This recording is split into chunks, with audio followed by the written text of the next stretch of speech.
ku rwego rw'abayisilamu turi mu gisibo bantumye ngo mbabwire ngo naburi iminsi isigaye izo nsengero zujuje ibisabwa birumvikana ntago twakorera hatujuje amategeko ariko ahabyujuje badusure baturebere ndi iminsi isigaye y'igisibo tuyisenge mu misigiti hanyuma no ku bandi bayoboke naho hari iminsi mikuru iteganyijwe hano imbere kuko ndavugira amadini yose ndi mwihuriro hari iminsi mikuru ya hano imbere za Pasika n'ibindi nyakubahwa Perezida wa Repubulika murakoze cyane turabashimiye kandi turabakunda iyo umuntu afite ubwoba amara barimo gushya mu nda ntasinzira bagiye bihutisha twafatiye benshi cyangwa amazina yanje nitwa Iradukunda Grace Divine so icifuzo canje kwa kubasaba nationalité y'u Rwanda nkitwa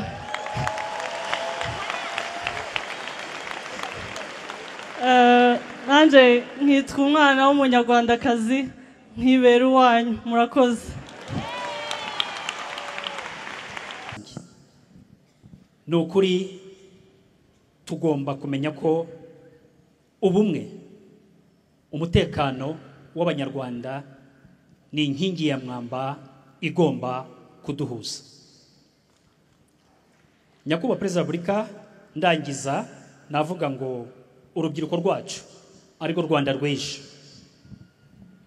nibabe maboko yo kureba imbere kandi tuzirikane tutazajya hasi ngo tujye ku mavi kugira ngo twemere ko abo bantu badushukisha imfashanyo yabo reka rero urubyiruko namwe abanyarwanda turi hano tuvuge guti tuzaba twebwe kandi tube abo turi bo kandi turi tayari nyakubahwa Perezida wa Repubulika kubana n'uwo ari we wese ushaka ko tubana ariko mu bwubahane muri ya mvugo yacu turi kumwe nyakubahwa Perezida wa Repubulika murakoze kumpa ijambo murakoze cyane ndabona hari umubyeyi nawe ushaka kugira icyo avuga hano hagati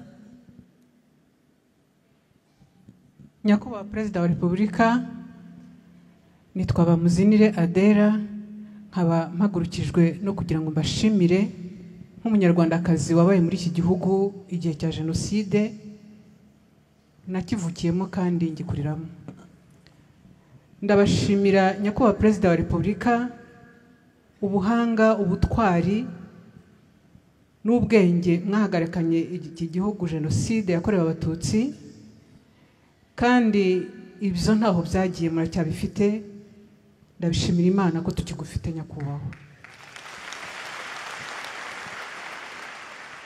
umbanjirije yabivuze uburyo mwubatse iki gihugu ariko ndagira ngo nongereho ikintu kimwe iyo ntekereje imitekerereze akavuyo ko kunyuranya imyumvire byari biriho mumaze guhagarika jenoside mugatangirira ku busabusa mukabanza kubaka imitekerereze yacu kugira ngo tubanze tugire imyumvire isa bintera ishema uyu munsi iyo mbona ibyo twagezeho kubera inyigisho zanyu za buri munsi mudahwema kutubwira kugira ngo dushobore kubaka igihugu nta wubaka rero atagize uko ahuza n'undi mu mivugire aho kigeze harashimishije ukere kudashaka kureba cyangwa se ufite n'ubundi iyo mitekerereze yo gusenya harashimishije aho mugera no kuba batishoboye mukagera ku bakene mukagera ku nshike ibyo ni ibintu by'indangagaciro umuntu wese akwiriye kureberaho kugira ngo n'Imana iduhe umugisha ntabwo rero nk'uko n'abandi babivuze narangiza ntabwiye urubyiruko bana bacu iki gihugu ni icyacu twakivukiyemo niyo gakondo Imana yaduhaye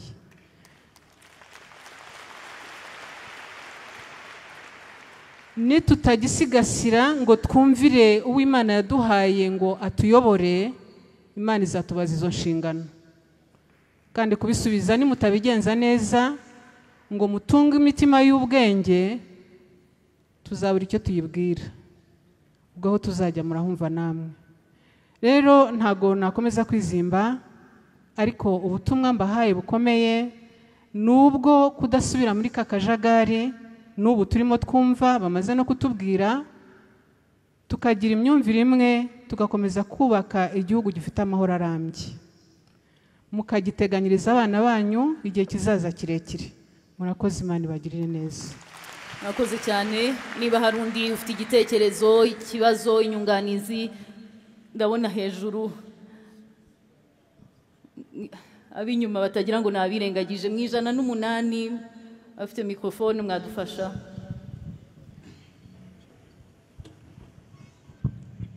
Murakoze cyane, Your Excellency. My name is Françoise Nijena, a young Rwandan who recently decided to come back home, where I worked and lived in the US for several years. In fact, you might remember, last time I saw you was during Rwanda Day in Washington, D.C. I will also say what I do want to share. I think listening to you, I was really inspired to share a few thoughts as a young Rwandan, speaking to my fellow young Rwandans. And what I really want to say is, since coming home, I've been getting one question over and over again: why did you decide to come home? Kuki watashe mu Rwanda ugasiga amahirwe muri Amerika? So I really want to address that.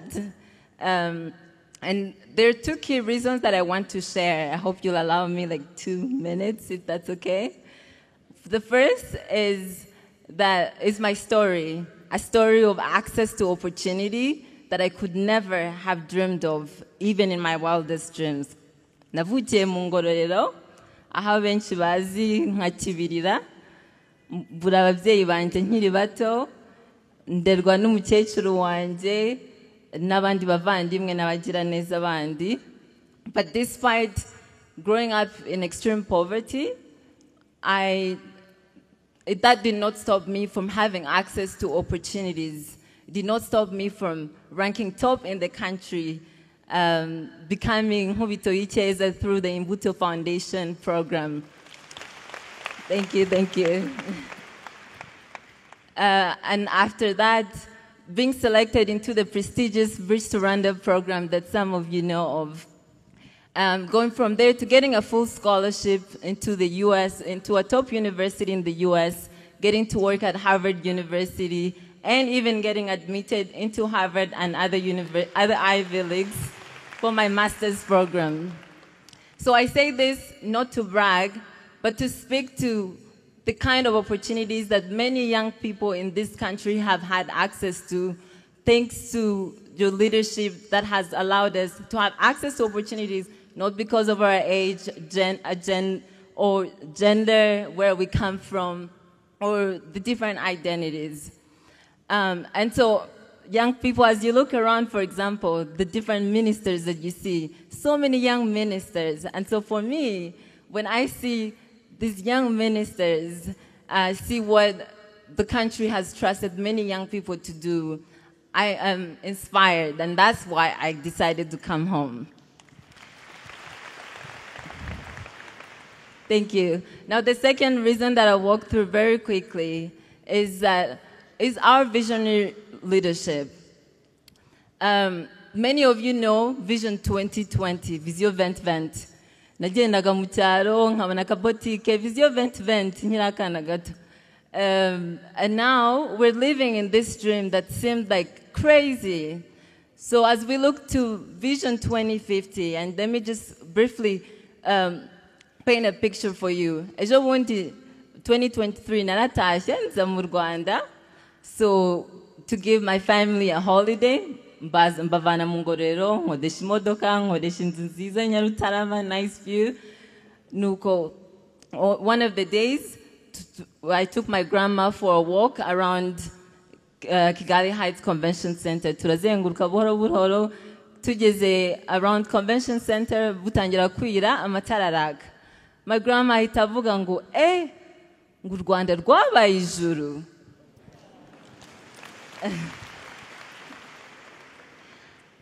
And so for me, that struck me because that's how far we've come. That's how far we've come with the leadership that has built a country that many of our parents, our grandparents literally call a heaven on earth. So as we think about Vision 2050, the future of our country, I just want to encourage my fellow young people that our leadership has given us opportunities and has shown us that we're capable of anything. We've been reminded today that there's nothing that we cannot do, and we're unstoppable as young Rwandans. So I hope that we carry that with us today and make sure that Vision 2050 becomes the dream that we saw happen in 2020, but even better. Thank you.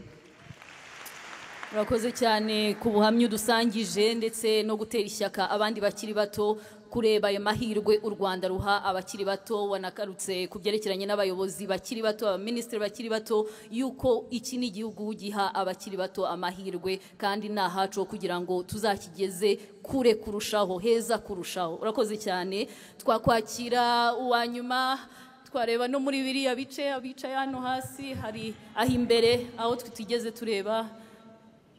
Murakoze. Nyakubahwa Perezida wa Repubulika, nitwa Keza. Ndumwe mu bantu bakoresha social media cyane. Tumaze iminsi tubona hate speech, abantu bapfobya jenoside yakorewe abatutsi, baravuga n'abo Rwanda, bameze nk'aho babyishyurirwa muri make. Njyewe ndashaka gukangurira urubyiruko ruri hano cyangwa buri muntu wese ufite social media kudatinya gusubiza, gutanga ukuri ku Rwanda. Ubuse bazasebya u Rwanda duhari, bazavuga nabi u Rwanda, twicare turebe ibirimo kunyuraho tubyemere duhari, ntago tuzabyemera. Ndashaka kugushimira cyane nyakubahwa kubw'umutekano duha, ubwisanzure n'ubuyobozi bwiza duha. Icyo nakwizeza cyangwa se n'urubyiruko, ngiye kubavugira mwese, nk'uko watubwiye ngo turyame dusinzire, natwe kuri social media turiyo, kuko ni tool nini cyane ibipinga cyangwa se abantu badashakira u Rwanda amahoro. Turiyo, iyi ntambara tugiye kwirwana, tugiye gufunga umukandara, turwane kandi tugushyigikira. Urakoze cyane nyakubahwa. Murakoze cyane nyakubahwa Perezida wa Repubulika, mutwemereye twacumbikira aha cyangwa se twakira n'ibindi bibazo. Hari umuntu wahagurutse hariya. Bakomeza. Yego, amaze umwanya rwose ahagaze, twamwakira. Mwiriwe nyakubahwa Perezida. Bagiye bihutisha, twafatiye benshi cyangwa. Amazina yanjye nitwa Iradukunda Grace Divine cyangwa DJ Ira, izina ry'akazi. Icyambere nashaka kubashimira mwebwe banyakubahwa, abo mukorana hafi, abo mukorana mu nzego zitandukanye, abanyarwanda muri rusange, ukuntu abana b'abanyamahanga duhabwa amahirwe nk'undi mwana wese w'umunyarwanda. Ikindi ni ukubashimira kandi ukuntu umwana w'umukobwa abona amahirwe nk'undi mwana wese w'umuhungu. Iki gihugu je ndakiboneye nk'umugisha udasanzwe. Nyakubahwa, dukunze guhurira ahantu henshi mu ma event, kariya kazi k'uje ubyina nanjye ndi mu baje bakubyinisha. Ikindi cyanshimishije muri campaign twari kumwe, ziriya event nyinshi kugeza nkoze murahira kuri stade Amahoro, ni ikintu kidasanzwe cyane. So icyifuzo canje kwari kubasaba nationalite y'u Rwanda, nkitwa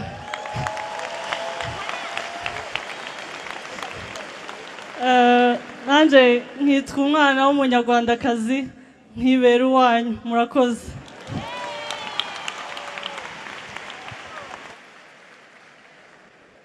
Ababishinzwe hano babyumvise? Ni bande bireba?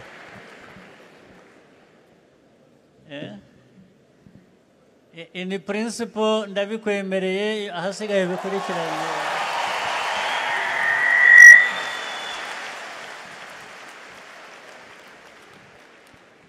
Ibisigaye ni ukubikurikirana mu buryo bigomba gukorwa gusa. Nakubwira iki? Mwakoze cyane nyakubahwa Perezida wa Repubulika. Hari impanuro mwaduhaye, hari ibyo twaganiriyeho. kwakira abandi mubitwemereye.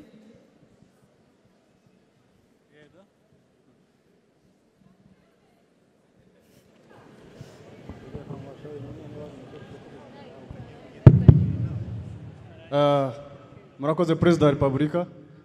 Amazina nitwa Nuwabine Isaac Karemera, nkaba magarariye abanyeshuri ba University of Kigali ahangaha.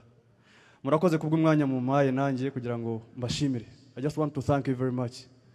Thank you, Your Excellency. Warakoze kutaba nka Mose. Mose ngo yayoboye Abisirayeli abakura muri Egypt. Hanyuma hageze ibyo yakoze Imana iramubwira ngo kiriya gihugu urakireba ko ntago uzakigeramo. Twebwe watugejejeyo mu ijuru ryacu.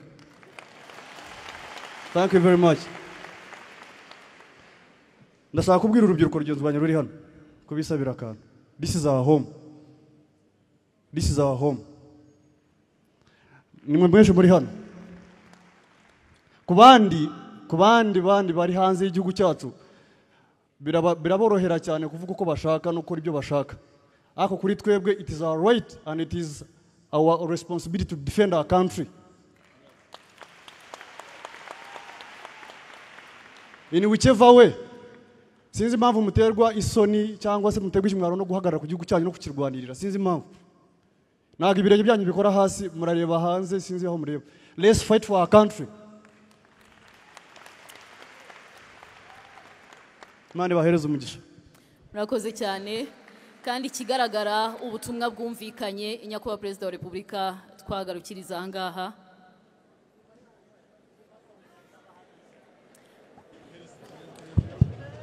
I have one thing to say. Please, if you may. Thank you so much. Thank you so much, His Excellency, and by the names of Rwema Derek. I also have one concern. And I know let me say it. Ndi Umunyarwanda. Ejo bundi numvishe speech ya General Kabarebe ari kuvuga about uburyo hari weapons zabaye gathered. Byagaragaraga ko benda gutera u Rwanda izo weapons zishobora kuba zarasa 50 kilometers to Rwanda. So my concern is one, before they sanction Rwanda, why shouldn't they sanction Congo? Because how do you give citizens weapons? We've seen on social media young kids with guns. So every person out there who is responsible for sanctioning, start with Congo, please. My second concern is the last time I heard your speech, you reflected on Made in Rwanda, and I love that initiative. Kuko turi abanyarwanda, ariko ndashaka, okay, yeah, ndashaka ko Made in Rwanda products zishobora kuba zajya kuri price ziri affordable for everyone as a Rwandan. Yes, that's my concern. I thank you so very much. Ndabakunda birenze muri ntwari birenze no kuvuga ubutwari. Imana imeze bakoreshe. Turabakunda cyane. Blessings. Long live. Y'u Rwanda rwacu. Banjije kukubwira ngo abanyarwanda turagukunda.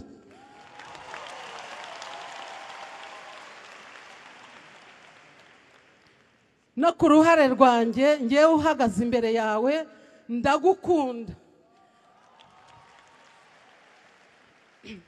Nitwa Mukarubega Jeanne, navukiye mu karere ka Nyarugenge, mu kagari ka Kigali, umudugudu ni rya Sharangabo.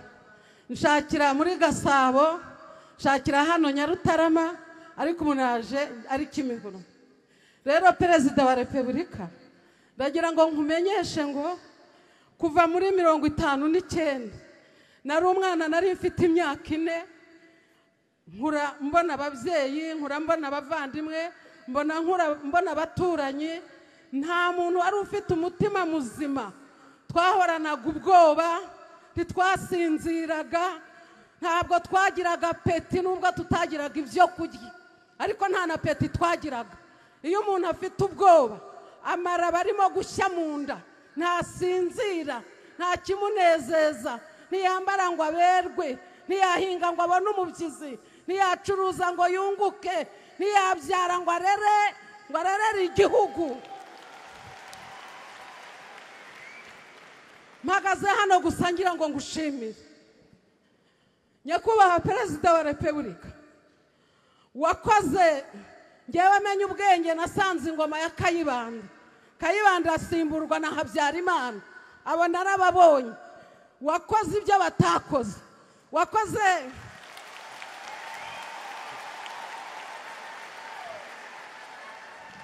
wakoze ibyo abapadiri bazanye Bibiliya bigisha ijambo ry'Imana ibyo wakoze ntibabikoze wakoze ibyo abapasiteri batakoze warakoze hari indwara imwe abanyarwanda twazize ariko tutayitewe no mu mubiri cyangwa tuyitwerwe nuko Imana yaturemye ahubwo tuyiterwa n'abandi kumva ngo abantu Imana yaremye bamwe ngo ni Abahutu abandi ni Abatutsi abandi ni Abatwa ubwo bwari uburozi nibwo bwatumye abanyarwanda basubiranamo babura ubumwe dufite nyakubahwa perezida turagushimira iyo umuntu abatijwe nitwa Mukarubega data yanyise Mukarubega ngo niwe mugeni hanyuma izina ryo kwa padiri na pasiteri nitwa Jeanne ariko ndagushimira izina watwise twebwe abanyarwanda waratubatije ayo mahanga yose aterana ntago bigeze baterana icyo gihe ngo binjire barebe igiteranya abanyarwanda babasha kumenya yuko ari ayo mazina ntago bigeze babimenya ariko wowe warabimenye ubu ndi umunyarwanda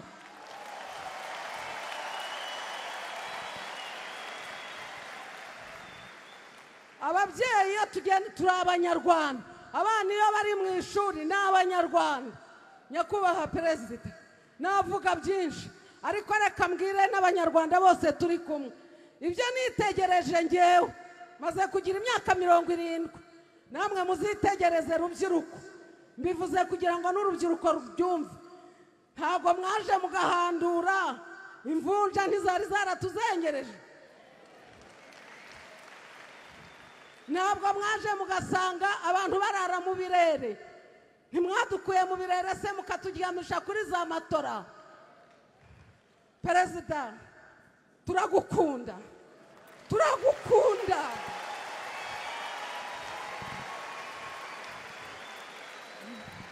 nyakubahwa perezida naba mpagaze hano wenda abanyakigali bakavuga batari ko si uwo ngo waturukaye ngewe mvuka kwa Rafayire Kabarega ka Gakomo ka Mudoyire wa Segatare wa Ndabarasa ariko iwacu ntitwigeze tugira na meya iwacu ntitwigeze tugira abantu barigaga ariko bageze hagati bakabacamo imikato ariko uyu munsi wa none abana bagiye mu mashuri bose bariga turagushimira ko mwitegereze abana basohoke mu mashuri mu barebe basohoke mu ngo zanyu hari abantu bakigira amabinga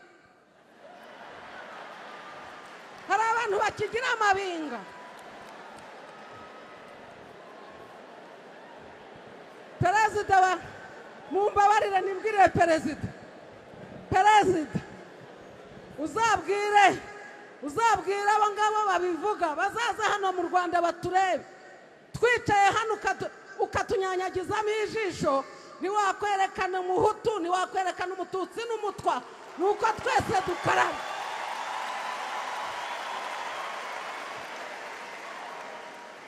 watwegereje amazi turakaraba tugacya abana bacu barakaraba bagacya abana baragaburirwa ku mashuri nta mushonji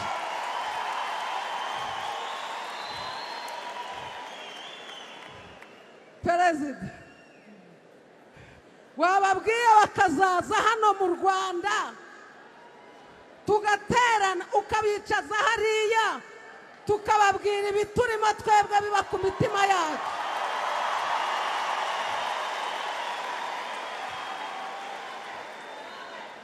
perezida akanya ni gatoya mfite imyaka 70 ariko ubu ntaratse wagira ngo mfite imyaka 18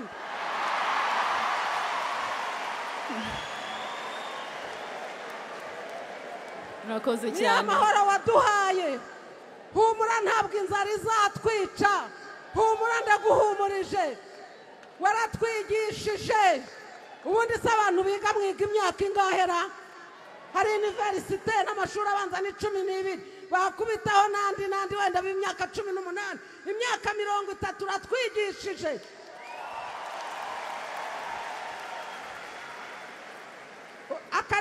uturima tw'igikoni ni tayari ibibina mu midugudu yacu ni tayari turafatikanya ntawuzananirwa kugura umufuka w'umuceri ufite 2 undi akagira 2 undi akagira 2 turabiteranya uwaburaye agataha afite umufuka w'umuceri murakoze cyane ni ukuri nyakubahwa perezida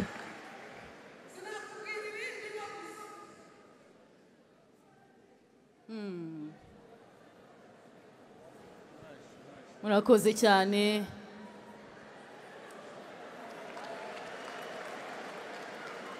murakoze nyakubahwa perezida wa repubulika uyu mubyeyi amarangamutima yari afite mwayumvise urubyiruko mwarwumvise ibyo nibyo biri mu mitima yacu nibyo twashakaga kubabwira nibyo twashakaga kubasangiza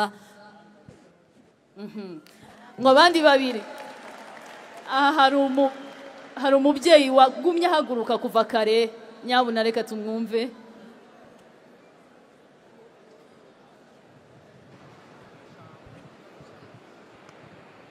murakoze nyakubahwa perezida wa repubulika nitwa Urayeneza Anita ndi rwiyemezamirimo w'umugore aya mahirwe mbonye yo gufata mikoro ntabwo nayareka ngo agende nyakubahwa perezida wa repubulika ntakubwiye ko ngukunda cyane kandi mbikuye ku ndiba y'umutima wanjye icyo kintu nkaba ngihuriyeho n'abagore bose bari hano ndetse n'abanyarwanda twese muri rusange nyakubahwa perezida wa repubulika usibye intambara ziri hariya muri Kongo ariko ubundi mu Rwanda turatekanye dufite ubuzima dufite amahoro dufite ibyiza byose kandi ni ukubera wowe tubikesha wowe nyakubahwa perezida wa repubulika nyakubahwa perezida wa repubulika waratuvunikiye cyane imyaka 30 irashize dutekereza ko hari igihe kizagera tukakubona nawe uruhutse uri kwinjoyinga u Rwanda uri kureba ibyiza byarwo ariko uri nko mu karuhuko ese nyakubahwa perezida wa repubulika ko nk'abanyarwanda twiteguye gutanga imbaraga zacu urubyiruko rugatanga imbaraga barwiyemezamirimo umutungo cyangwa se amafaranga bikaba twabitanga ariko kugira ngo twirindire igihugu nk'uko wabidutoje ese ni iyihe systeme cyangwa ni kimwe ejo mu gitondo niteguye kuruhuka nanjye ejo aho bukera nyakubahwa perezida wa repubulika ni iki mwatwizeza mukatubwira muti dufatanyije n'aba rimwe mukimbwira ibyo mbaza bariho bisubiza yanakubwiye ko niteguye kuruhuka ku buryo twizera ko nubwo muri mu kiruhuko umutekano wacu tuwufite ariko mwansubije ikindi nabasabaga nk'uko mudahwema kutugira inama ese twebwe nk'abanyarwanda nubwo gutanga byose indi nama irenzeho mwatugira kugira ngo tugire umutekano urambye abazukuru bacu n'ubuvivi tuzaba turi mu Rwanda rutekanye ni iyihe murakoze murakoze cyane gusa turatekanye ndizera ko n'ibisasu bimira ibindi wabibonye hari twakwakira n'uwa nyuma hanyuma tugasoza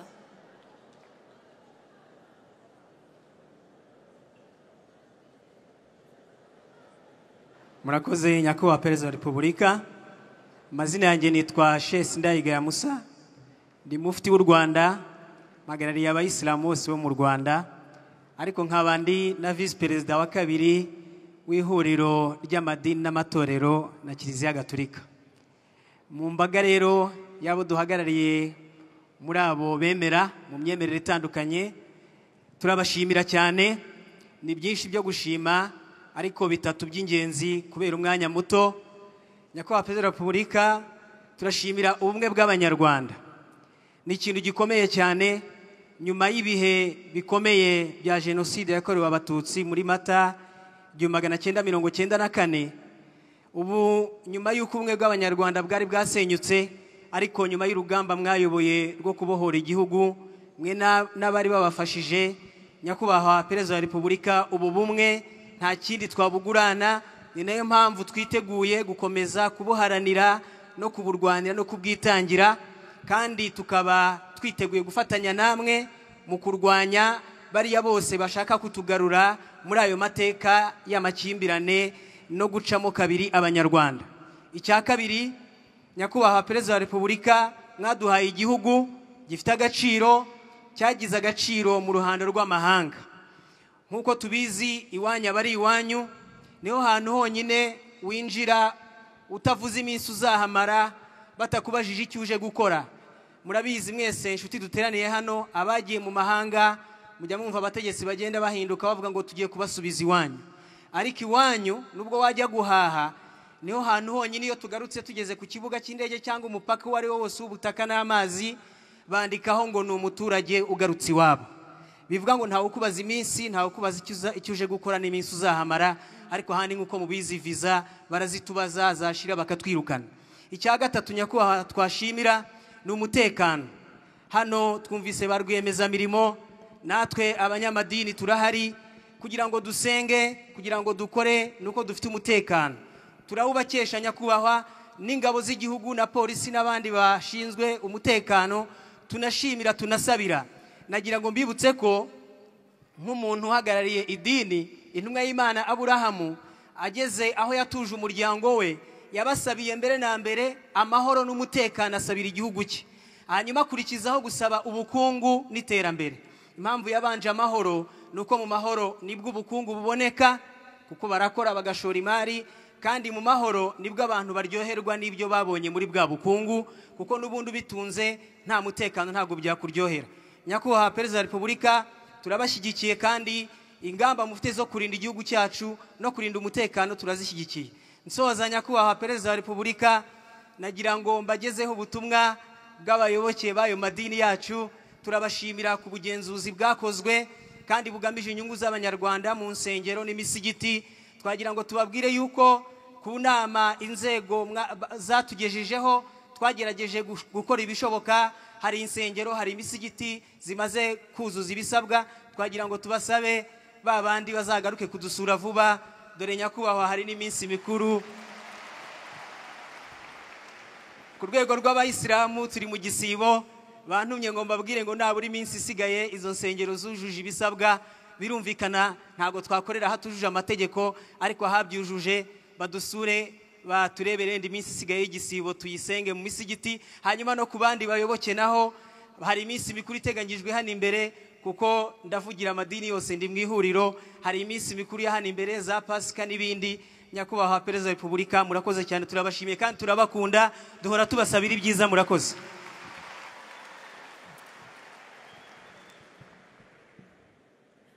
Murakoze Nyakubahwa Perezida wa Repubulika, mwakoze kuduha uyu mwanya.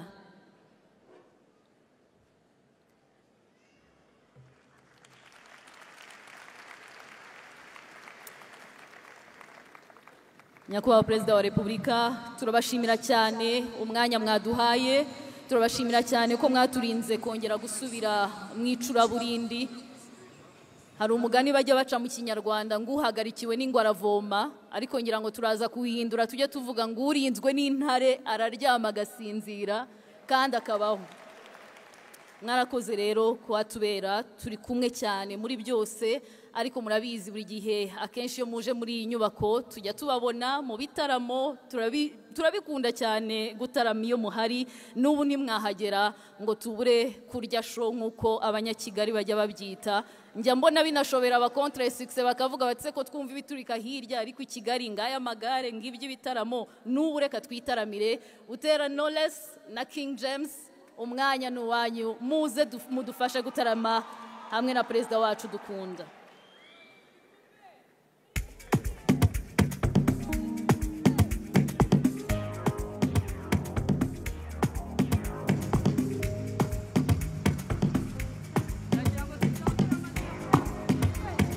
Hejuru twese amadarapo yacu hejuru intore tunahaguruke n'amaji yacu menshi